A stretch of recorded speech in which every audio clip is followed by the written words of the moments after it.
Pemirsa, menjelang Ramadan, kenaikan harga bahan pokok kembali terjadi di berbagai daerah. Meskipun pemerintah menyebut stok aman, harga di pasar justru terus merangkak naik.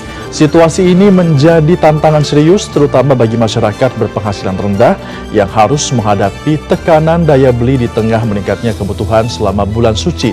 Inilah dia editorial Media Indonesia edisi Rabu 18 Februari 2026 dengan tema Kendalikan Harga Segera. Bersama saya Febrian Ahmad. Anda juga bisa berpartisipasi dan juga berinteraksi melalui telepon interaktif di nomor 021 583 99100. Dan pagi ini telah bersama saya anggota Dewan Redaksi Media Group Aris Fadilah. Selamat pagi Mas Aris. Pagi Febrian. Ya, sudah puasa belum hari ini? Belum. Masih ikut pemerintah ya kita ya? Ikut pemerintah. Baik, Mas Aris, ini kan kalau kita lihat kenaikan harga yang selalu terjadi. Nampaknya bertahun-tahun, belasan tahun ketika Ramadan pasti ada harga kebutuhan pokok yang naik. Kenapa hal ini terus terjadi Mas Aris? Sejak zaman dulu, bahkan sejak saya kecil sampai sekarang masih saja terjadi. Ya Febrian, kita hampir selalu menghadapi fenomena bahwa harga-harga kebutuhan pokok mulai merangkak naik menjelang Ramadan. Menurut saya ini bukan sekedar soal angka statistik di papan harga, tapi juga ini menyangkut daya beli masyarakat, terutama tadi disebut di editorial, terutama kelompok menengah ke bawah. Padahal Ramadan itu kan seharusnya menjadi momentum spiritual dan sosial bagi sebagian keluarga. Namun mereka harus khawatir mungkin karena bagaimana untuk memenuhi kebutuhan pokok ketika harga mulai merangkak naik. Kalau saya lihat, kita perlu melihat persoalan ini secara jernih ya.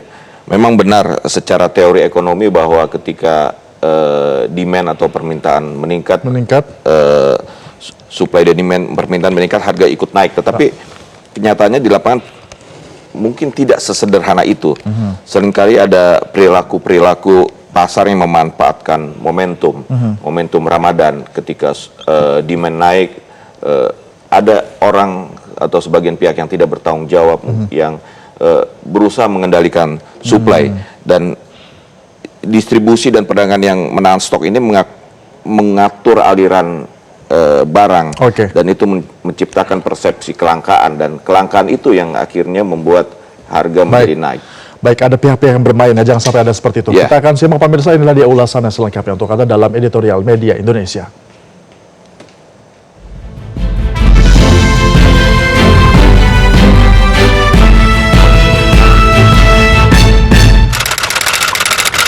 Kendalikan harga segera.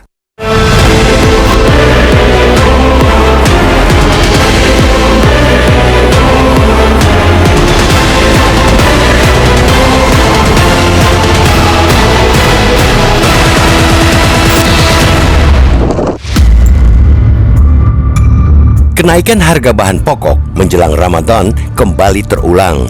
Polanya nyaris seragam dari tahun ke tahun. Stok disebut aman, bahkan berlimpah, namun harga di pasar tetap merangkak naik. Tahun ini situasinya lebih kompleks karena Ramadan berdekatan dengan perayaan Imlek yang turut mendorong lonjakan permintaan. Data panel harga pangan per 14 Februari 2026 menunjukkan harga cabai rawit merah di tingkat produsen secara nasional rata-rata mencapai Rp56.000 lebih per kilogram. Di sejumlah daerah, angkanya bahkan melampaui Rp80.000 per kilogram. Kenaikan paling mencolok terjadi pada cabai, disusul bawang, daging ayam, dan telur. Komoditas-komoditas itu bukan barang mewah, melainkan kebutuhan harian rumah tangga. Secara teori, lonjakan harga terjadi karena permintaan meningkat lebih cepat jika dibandingkan dengan kemampuan pasokan merespons. Ramadan memang selalu diiringi peningkatan konsumsi rumah tangga. Tradisi berbuka bersama, meningkatnya produksi makanan hingga persiapan lebaran mendorong permintaan berbagai bahan pokok. Dalam kerangka hukum pasar, fenomena itu dapat dijelaskan. Namun, persoalannya tidak sesederhana hukum supply and demand. Di balik lonjakan harga, seringkali tersembunyi praktek spekulasi dan penimbunan yang memanfaatkan momentum tingginya permintaan. Ketika pasokan ditahan sementara permintaan melonjak, harga dengan mudah terdongkrak. Lemahnya pengawasan dan penindakan membuat pola ini berulang tanpa efek jerah. Publik akhirnya terbiasa menyaksikan harga melonjak setiap memasuki bulan suci, seolah itu keniscayaan. Dampaknya nyata, terutama bagi kelompok berpenghasilan rendah. Berdasarkan data Badan Pusat Statistik per September 2025, jumlah penduduk miskin mencapai 23,36 juta orang atau 8,25% dari total populasi. Bagi kelompok ini, kenaikan harga cabai atau telur bukan sekadar fluktuasi angka di papan statistik. Itu adalah ancaman langsung terhadap daya beli dan kualitas konsumsi harian. Tekanan harga juga sudah membuat kalangan menengah bawah kelimpungan. Ramadan seharusnya menjadi momentum memperkuat solidaritas sosial, bukan menambah beban ekonomi keluarga. Ketika harga kebutuhan pokok naik tajam, rumah tangga miskin dan menengah menuju miskin terpaksa mengurangi konsumsi atau mengalihkan anggaran dari kebutuhan lain seperti pendidikan dan kesehatan. Dalam jangka panjang, kondisi ini berpotensi memperlebar kesenjangan sosial. Pemerintah tidak boleh hanya mengandalkan operasi pasar sebagai solusi rutin. Operasi pasar bersifat reaktif dan jangka pendek. Sementara persoalan kenaikan harga menjelang hari besar keagamaan sudah menjadi pola tahunan yang semestinya diantisipasi jauh hari. Langkah pertama yang mendesak adalah memperkuat pengawasan distribusi dan menindak tegas pelaku penimbunan. Aparat penegak hukum dan otoritas perdagangan harus bergerak cepat ketika ditemukan indikasi manipulasi pasokan. Penindakan yang transparan dan konsisten akan memberi efek jerah serta memulihkan kepercayaan publik. Kedua, pemerintah perlu memastikan kelancaran distribusi dan sentra produksi ke daerah konsumsi. Hambatan logistik, biaya transportasi, serta rantai distribusi yang panjang kerap memperlebar selisih harga antara produsen dan konsumen. Jika disparitas terlalu lebar, ada masalah struktural yang harus dibenahi. Ketiga, transparansi informasi stok dan harga harus diperkuat. Publik berhak mengetahui kondisi real pasokan nasional. Informasi yang akurat dapat mencegah kepanikan dan pembelian berlebihan yang justru memperparah gejolak harga. Di sisi lain, masyarakat juga perlu berbelanja secara bijak. Pembelian berlebihan bukan hanya membebani rumah tangga sendiri, melainkan juga memicu lonjakan permintaan semu di pasar. Ramadan adalah latihan menahan diri, termasuk dalam konsumsi. Kenaikan harga menjelang Ramadan bukan persoalan baru, justru karena berulang. Pemerintah memiliki cukup waktu untuk menyiapkan kebijakan yang lebih permanen dan terukur. Negara harus hadir, memastikan kebutuhan pokok tersedia dengan harga wajar dan terjangkau. Ketegasan terhadap pelaku yang memainkan harga menjadi kunci agar Ramadan tidak lagi identik dengan lonjakan beban hidup rakyat. Bulan suci seharusnya menghadirkan ketenangan, bukan kecemasan di meja makan.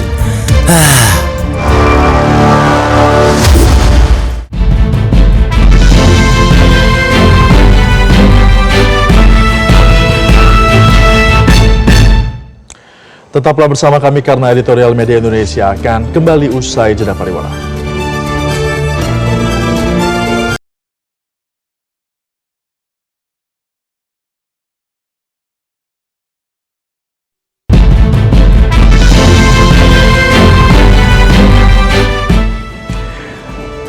Terima kasih Anda masih bersama kami dalam editorial Media Indonesia. Kami sudah menerima satu penelpon yakni Ibu Lia di Makassar. Selamat pagi Ibu Lia, silakan pendapat Anda apakah harga di Makassar aman Bu? Assalamualaikum. Waalaikumsalam warahmatullahi.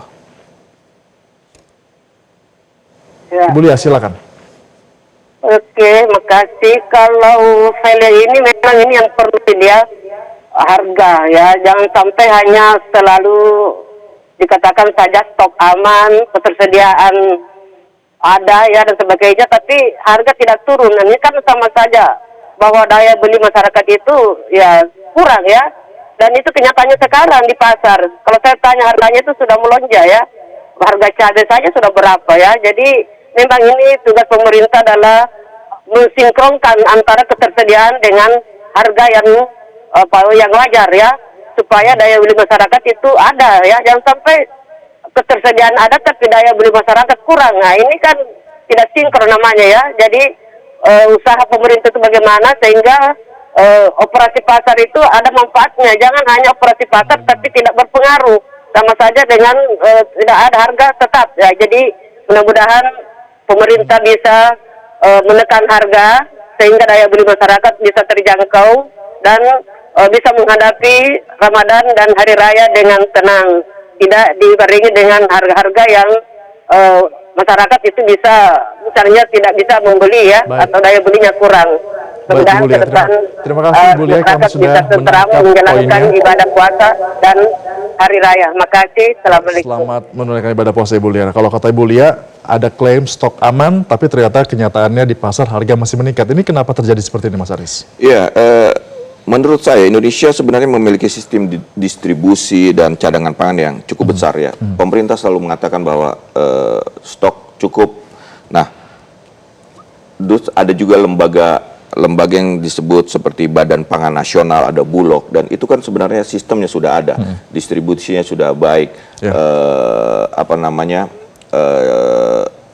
swasembada pangan kita sebut ya kan. Nah, terus masalahnya yang muncul di mana? Menurut saya adalah rantai distribusi, terus ada perilaku spekulatif, dan juga ada informasi pasar yang tidak transparan. Distribusi itu kan kita tahu bahwa negara kita begitu luas, apalagi kalau ada bencana, distribusi itu menjadi terhambat. Bagaimana dari produsen langsung ke konsumen, terlalu panjang jalur distribusi di negara kita ini. Terus perilaku spekulatif itu kita tadi sudah sebut bagaimana ada namanya orang-orang jahat yang kita sebut ya, yang memanfaatkan momentum untuk menahan barang karena demand tinggi, barang ditahan. Nah, itu yang harus. Nah, sekarang sudah ada Satgas Pangan dan itu harus benar-benar melakukan tugasnya untuk memberikan pengawasan dan juga hukuman yang setimpal ketika itu ditemukan pelanggaran. Dan kemudian informasi pasar yang tidak transparan. Produsen harus tahu berapa sih harga real di pasar, konsumen harus tahu stok sebenarnya berapa gitu. Itu yang membuat spekulan itu sulit untuk bergerak ketika produsen dan konsumen tahu sebenarnya kondisi real di pasar. Memang kondisi real di pasar itu sangat penting untuk kita ketahui dan juga transparansi ya bagi masyarakat. Kami masih akan segera kembali usai jeda pariwara, tetaplah bersama kami dalam editorial Media Indonesia.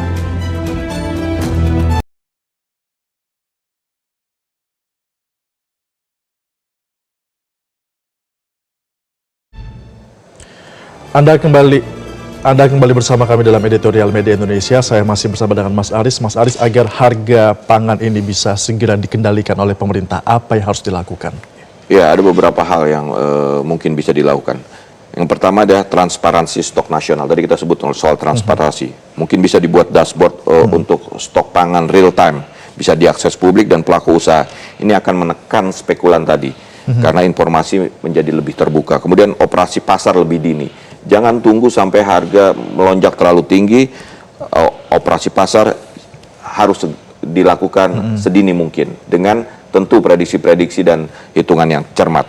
Terus pengawasan distribusi, perlu koordinasi antara Kementerian Perdagangan, aparat penegak hukum. Aparat penegak hukum dibutuhkan tadi untuk menindak ketika ada orang-orang yang spekulan. Terus pemerintah daerah juga diperlukan untuk mencegah penimbunan. Jadi antara pemerintah daerah berapa harga distribusi seperti apa.